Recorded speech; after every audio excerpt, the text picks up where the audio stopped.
INS Vikrant ఈ విమాన వాహన నౌకను ఎందుకు మోహరించారు? పాకిస్తాన్కు ఇది ఎంతవరకు ప్రమాదకరం? జమ్మూ కాశ్మీర్లోని పహల్గామ్లో ఏప్రిల్ 22న తీవ్రవాదుల దాడి తర్వాత భారత్ పాకిస్తాన్ మధ్య ఉద్రిక్తతలు పెరిగాయి.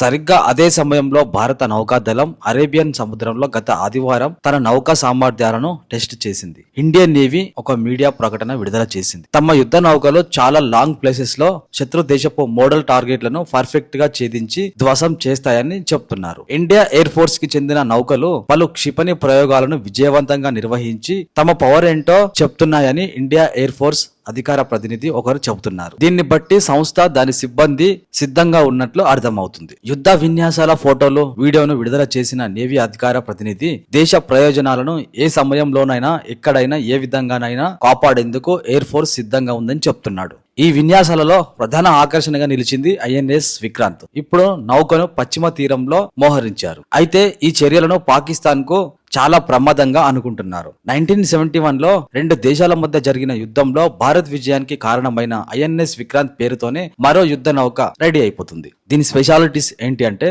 ఐఎన్ఎస్ విక్రాంత్ ఎంట్రీ కొచ్చి విమానాశ్రయంలో నిర్మించిన ఈ వాహన నౌకను ప్రధాని నరేంద్ర మోడీ సెప్టెంబర్ 2022న జాతికి అంకితం చేశారు. భారత ప్రభుత్వ ప్రెస్ ఇన్ఫర్మేషన్ బ్యూరో విడుదల చేసిన సమాచారం ప్రకారం ఒక భారతీయ సంస్థ నిర్మించిన తొలి ఇండియన్ విమాన వాహన నౌక. 100కు పైగా భారతీయ స్మాల్ మీడియం కంపెనీస్ సహకారంతో ఈ నౌకను నిర్మించారు. 2022 వరకు భారత్ వద్ద ఒకే ఒక్క విమాన నౌక అందుబాటులో ఉండేది. ఇప్పుడు ఇండియన్ నేవీకి ఇలాంటివి 2 ఉన్నాయి. దీంతో సొంతంగా విమాన వాహన నౌకలను నిర్మిస్తున్న America, Britain, France, Russia, China వంటి దేశాల సరసన భారత్ కూడా చేరింది. భారత్ లో నిర్మించిన ఈ నౌకకు 1971లో పాకిస్తాన్ తో యుద్ధంలో భారత్ గెలుపులో కీలక పాత్ర పోషించిన ఐఎన్ఎస్ విక్రాంత్ పేరే పెట్టారు. మళ్ళీ స్పెషాలిటీస్ ఏంటంటే 30 యుద్ధ విమానాలను నిలిపేంత ఈ విశాల విమాన వాహన నౌక విశేషాల గురించి ఇక్కడ తెలుసుకుందాం. ఈ నౌక లాంగు 262 మీటర్లు. దీని సామర్థ్యం వచ్చేసి 45,000 టన్నులు. దీని హైయెస్ట్ వేగం వచ్చేసి 28 నాట్స్. దీనికి అయిన టోటల్ ఖర్చు 20,000 కోట్లు. 30 రకాల విమానాలను మోసుకెళ్లగలిగేలా దీన్ని రూపొందించారు. విక్రాంత్ నౌక ఆటోమేటిక్ వ్యవస్థలతో నిర్మితమైంది. విమానాలు, హెలికాప్టర్ల రాకపోకలకు అనువుగా దీన్ని నిర్మించారు.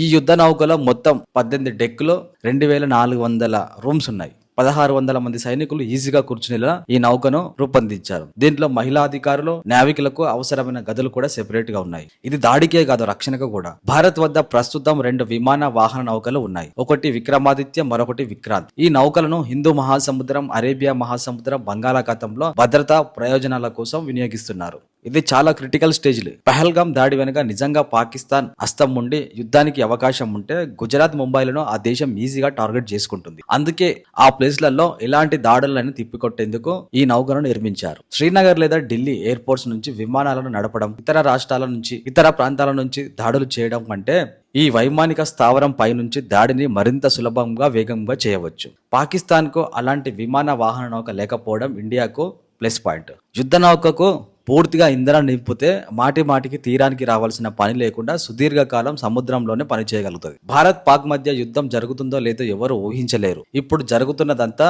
భారతదేశపు పవర్ ఏంటో చూపించడానికి. ఇండియన్ ఆర్మీ తమ యుద్ధ నౌకలను, విమానాలను, సైనిక దళాలను అంతర్జాతీయ సరిహద్దు నియంత్రణ రేఖ LOC వద్ద ఉన్న స్థావరాలలో మోహరిస్తుంది. శత్రు దేశాలు ఏదైనా దాడికి సిద్ధమైతే భారత్ ముందుగానే ఎదుర్కోగలుగుతుంది.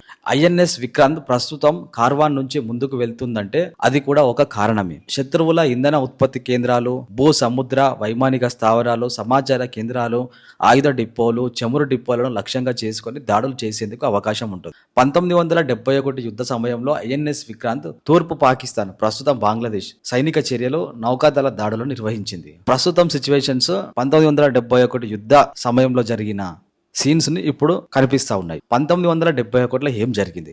భారతదేశపు మొట్టమొదటి విమాన వాహన నౌక ఐఎన్ఎస్ విక్రాంత్. నిజానికి ఈ నౌక బ్రిటిష్ రాయల్ నేవీ కోసం నిర్మించారు. దీని నిర్మాణం 1943లోనే ప్రారంభమైంది. ఈ నౌకకు her majesty's ship Hercules, HMS Hercules అని పేరు పెట్టినట్లు ఇండియన్ ఎక్స్ప్రెస్ తెలిపింది. 2వ ప్రపంచ యుద్ధం ముగిశాక ఈ నౌక నిర్మాణ పనులు ఆగిపోయాయి. ఆ బ్రిటిష్ ప్రభుత్వం అసంపూర్ణంగా కంప్లీట్ అయిన ఈ నౌకను అమ్మేద్దామని ప్రకటించింది. 1957లో భారత్ ఈ నౌకను కొనుగోలు చేసింది. నిర్మాణ పనులు పూర్తయిన తర్వాత 1961లో దానిని జాతికి అంకితం చేశారు. బ్రిటిష్ నుంచి బయలుదేరిన ఈ నౌక 1961 నవంబర్ 3న ముంబై తీరానికి చేరుకుంది. ఈ నౌక 1971లో బంగ్లాదేశ్ విముక్తి యుద్ధంలో పాల్గొని పాకిస్తాన్ సైనిక చర్యలకు అడ్డుకట్ట వేసింది. సముద్ర మార్గం ద్వారా పాక్ సైనికుల దాడులను అడ్డుకొని శత్రు లక్ష్యాలను ధ్వంసం చేసిందని అప్పటి అధికారులు చెబుతున్నారు. భారత నౌకాదళంలో 36 ఏళ్ల పాటు సేవలు అందించిన తర్వాత 1997లో విక్రాంత్కు విశ్రాంతిని ఇచ్చారు. దీనిని పూర్తిగా ధ్వంసం చేయడానికి ముందు 15 ఏళ్ల పాటు మ్యూజియం గా ఉపయోగించారు.